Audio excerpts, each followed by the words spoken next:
Hello friends, మన సౌర కుటుంబంలో సూర్యుడి చుట్టూ గ్రహాలు, వాటి ఉపగ్రహాలు తిరుగుతున్నాయని మనకు తెలుసు. అయితే వాటితో పాటే ఒక టెస్లా కారు తిరుగుతోందని మీకు తెలుసా? చాలామంది పండ్ల వ్యాపారులు పండ్లను ఇది చిలక కొరికిన పండు తీయగా ఉంటుంది తీసుకోండి అని ఇస్తుంటారు. అయితే పండును చిలక కొరికితే తీయగా ఎలా అవుతుంది? మనం చాలాసార్లు యాడ్స్లలో, న్యూస్లలో చూస్తుంటాం. ఆ కార్పొరేట్ కంపెనీ హాస్పిటల్ని బిల్ చేసింది, ఈ ప్రైవేట్ కంపెనీ స్టూడెంట్స్కి స్కాలర్షిప్ ఇస్తోంది అని. కానీ ఎందుకు? వాళ్ళకి ఏమైనా డబ్బులు ఎక్కువయ్యాయా? సో ఇలాంటి టాప్ 5 ఇంట్రెస్టింగ్ ఫ్యాక్ట్స్ని ఈ వీడియోలో తెలుసుకుందాం. ఇక లేట్ చేయకుండా let's get in to the video. మనం పండ్లను కొనేటప్పుడు గమనించే ఉంటాం. బొక్కలు పడిన పండ్లను వ్యాపారులు ఇది చిలక కొరికిన పండు తీయగా ఉంటుంది తీసుకోండి అని ఇస్తారు.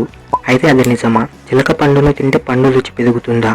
సాధారణంగా ఈ విషయం మామిడి, సపోటా, జామ పండ్ల దగ్గర జరుగుతుంది. ఏవైనా పక్షులు ఈ పండ్లను కొరికితే అక్కడ ఒక చిన్న తొంటిలాగా రంధ్రం ఏర్పడుతుంది. అక్కడ పండు లోపలి భాగం క్లైమాక్స్కి ఎక్స్పోజ్ అవ్వటం వల్ల కొంత తీయదనం, షుగర్స్లో మార్పు రావచ్చు. కానీ అది పూర్తిగా మ్యాజికల్ చేంజ్ కాదు. అలాగే అందులో ఎక్స్ట్రా ఎటువంటి ప్రోటీన్, న్యూట్రిషన్స్ రావు. వ్యాపారులు అన్ని పండ్లు అమ్ముడు పోవాలన్న ఉద్దేశంతో ఇలా చెప్తారు. అయినా ఇలా తొంటి పడిన పండ్లను ఇగ్నోర్ చేయడమే మంచిది, లేదా జాగ్రత్తగా పరిశీలించి క్లీన్ చేసుకొని తినాలి. మనం ఎన్నో కోయిన్సిడెంట్స్ని చూసి ఉంటాం, కానీ ఈ కవలల జీవితంలో జరిగిన విషయాలు తెలిస్తే ఆశ్చర్యపోవాల్సిందే. 1940లో అమెరికాలో జన్మించిన వీళ్ళు చైల్డ్ కేర్ ద్వారా 2 వేరువేరు కుటుంబాలకు దత్తతగా వెళ్లారు. ఇక్కడ నుండే వీళ్ళ జీవితంలో ఎన్నో కోయిన్సిడెంట్స్ జరిగాయి. మొదటిగా వీళ్ళు దత్తత వెళ్లిన కుటుంబాలు వీళ్లకు జేమ్స్ అనే పేరు పెట్టారు. ఇద్దరిని జిమ్ అనే నిక్నేమ్తోనే పిలిచేవాళ్ళు. నెక్స్ట్ ఇద్దరు చిన్న వయసులో టాయ్ అనే కుక్కను పెంచారు. ఇద్దరికి స్కూల్లో మ్యాథ్స్ అండ్ వుడ్ వర్కింగ్ మీద టాలెంట్ ఉండేది. ఇద్దరు సెక్యూరిటీ జాబ్స్లోనే వర్క్ చేశారు. ఇద్దరు మొదటి పెళ్లిని లిండా అనే పేరు గల అమ్మాయినే పెళ్లి చేసుకున్నారు.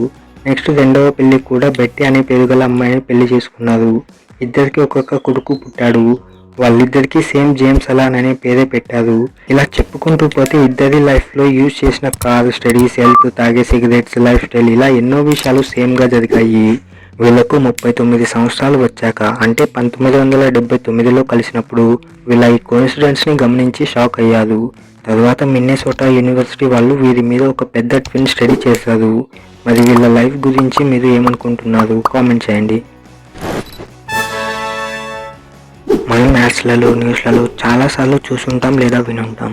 ఈ కంపెనీ హాస్పిటల్ను బిల్ చేసింది, ఆ ఇండస్ట్రీ స్కాలర్షిప్ స్కీమ్ని స్టార్ట్ చేసింది అంటూ. అయితే మీరు ఎప్పుడైనా ఆలోచించారా అసలు ఈ కంపెనీస్ ఇలాంటివి ఎందుకు చేస్తున్నాయి అని? అయితే ఇందుకు main reason corporate social responsibility అనే గవర్నమెంట్ స్కీమ్. అదేమిటంటే, మన దేశంలో ఏవైతే కంపెనీస్ సర్టెన్ ప్రాఫిట్స్ దాటిన తర్వాత తమ ఎర్లీ ప్రాఫిట్స్లో కొంత శాతం కంపల్సరీగా సొసైటీ కోసం ఖర్చు చేయాలి. అందుకే మనం పెద్ద ఇండస్ట్రీస్ అన్ని ఏవో ఒక ఆర్గనైజేషన్స్ లాంటివి నడపడం చూస్తాం. అయితే కొన్ని కంపెనీస్ ప్రజలకు మంచి చేయాలనే ఉద్దేశంతో కూడా సాయం చేస్తుంటారు. అలాగే వీళ్ళు చేసే సోషల్ సర్వీస్ వల్ల బ్రాండ్ ప్రమోషన్, పబ్లిసిటీ కూడా బాగా ఉంటుంది. మనిషి అంతరిక్షాన్ని కనుగొన్నప్పటి నుండి ఎన్నో శాటిలైట్లను, రాకెట్లను అంతరిక్షంలోకి పంపించాడు. అయితే మీకు తెలుసా, ఒక వ్యక్తి స్పేస్లోకి కార్ని పంపించాడని? అవును, ఎలాన్ మస్క్ 2018లో తన స్పేస్ ఎక్స్ కంపెనీకి సంబంధించిన ఫాల్కాన్ హెవీ రాకెట్లు, ఒక టెస్లా రోడ్స్టర్ కార్ని స్పేస్లోకి పంపించాడు. డ్రైవర్ సీట్లో ఒక డమ్మీ హ్యూమన్ని పెట్టి, అతనికి స్టార్ మ్యాన్ అనే పేరు పెట్టి, రేడియోలో స్పేస్ ఆడిటీ సాంగ్ ప్లే చేసి పంపించారు. ఇప్పుడు ఆ కార్ సూర్యుడి చుట్టూ సెకనుకు 5 కిలోమీటర్ల స్పీడ్తో సూర్యుడికి 260 మిలియన్ల కిలోమీటర్ల దూరంలో తిరుగుతోంది. ఇప్పటికీ ఈ కార్ మొత్తం 1.5 బిలియన్ కిలోమీటర్లు స్పేస్లో ప్రయాణించింది. అయితే ఎలాన్ మస్క్ ఎందుకు ఈ కార్ని పంపించాడు అంటే, నార్మల్గా రాకెట్ని టెస్ట్ చేయడానికి కాంక్రీట్ బ్లాక్స్ని ఉపయోగిస్తారు. అయితే ఎలాన్ మస్క్కి అది బోర్ అనిపించి ఈ కార్ని పంపించాడు. దీనివల్ల టెస్లా బ్రాండ్ ప్రమోషన్ జరిగింది. స్పేస్ ఎక్స్ పై అందరికీ ఆసక్తి కూడా పెరిగింది. మనం ఎలక్ట్రానిక్స్ లాంటి ప్రొడక్ట్స్ని కొన్నప్పుడు వాటికి వారంటీ లేదా గ్యారంటీ ఇస్తుంటారు. అయితే ఈ వారంటీకి, గ్యారంటీకి మధ్య తేడా ఏమిటో మీకు తెలుసా? చాలామంది రెండు ఒకటే అనుకుంటారు, కానీ కాదు.